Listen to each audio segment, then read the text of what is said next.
It all started in Fremont, where I was raised. It was a young community with lots of life. The gas was only 15 cents a gallon.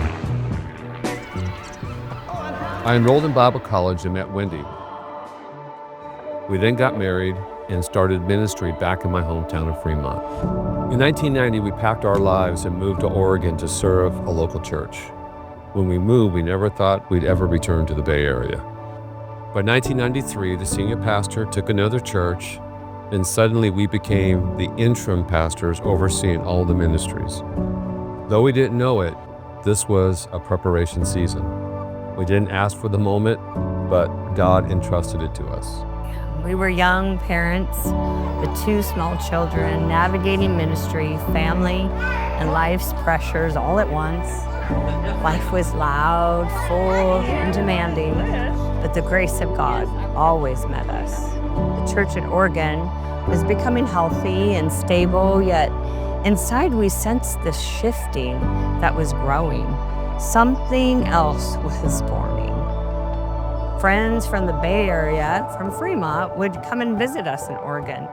And we received numerous phone calls saying, "Hey, guys, you need to come back to the Bay and plant a church." And this didn't really feel realistic at the time, or was even the timing right. But we believed that the Lord was definitely preparing us. So when a new senior pastor arrived, we offered to resign so he can bring his team in. But we were asked to stay to bridge the transition. Conversations with other churches and ministries opened, doors presented themselves, but none of them felt right. And over a period of time, the same dream returned for me. We were driving on a paved road, and the ocean was on one side, and the mountains were on the other. As we were driving, suddenly the car drove off the cliff.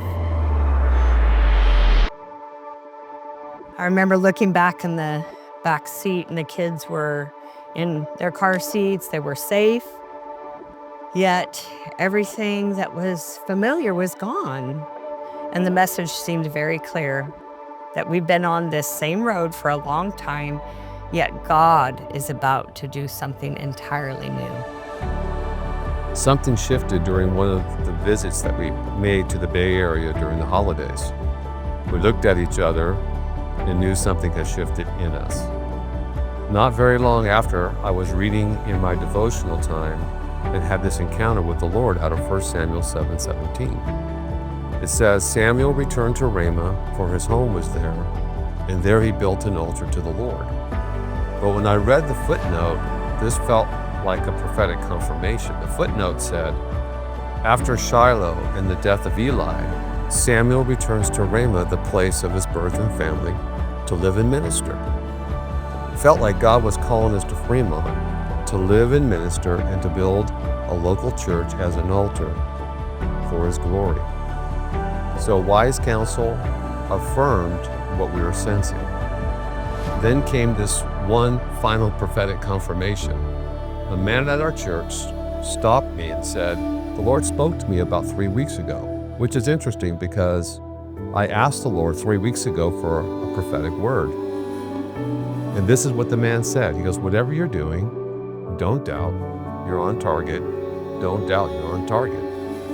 So with the dream, the word, the prophetic confirmations, we felt heaven was aligning. In 1995, we said yes. We sold our home, we packed 2 moving trucks, we drove back to the Bay, put everything in storage, and then we moved in with family here in Fremont. 2 small kids, no building, no salary, only obedience. Before there was a church, there was prayer. Living rooms, garages, small gatherings, believing God together. We had 1 hour of worship and an hour of strategy, praying for prodigals and laborers, and most importantly, the presence of God. And 2 weeks before Easter, we launched our first Sunday service at Malani Elementary School in Newark. Every week, We were setting up, tearing down, knocking on doors, inviting neighbors. It wasn't flashy, but we were faithful. Buildings changed, seasons shifted.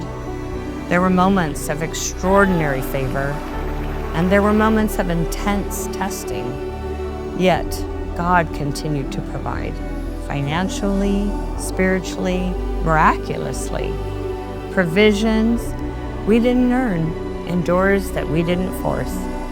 Promises fulfilled in His timing. This story is about building a church and stewarding the presence of God in the Bay Area.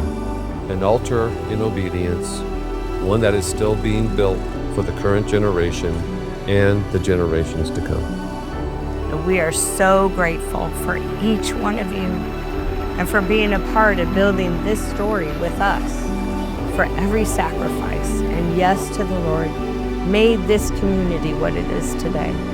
Here's to the next 30 years of loving Jesus, loving each other, and together being a light to our world.